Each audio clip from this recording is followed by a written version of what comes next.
In front of me is Xiaomi Mi 11 Lite 5G, and let me show you how to block a number on this device.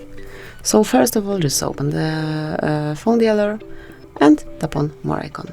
Here go to Settings, where you will notice Block Numbers, smoothly marked, and here you can either block all unknown colors by using the switcher, or you can add some number. Just click on Add a number and then enter particular number. Click on Block and that's it.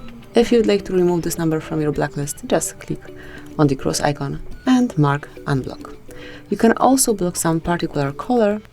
Let me pick, for example, this one. Okay. Let me pick my contact list.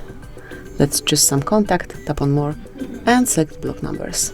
Tap on Block, and from now on this contact will not be able to reach you, and here you've got the sign which provides it.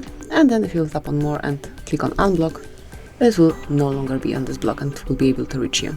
So this is it, that would be all. Thank you for watching. Please subscribe our channel and leave the thumbs up.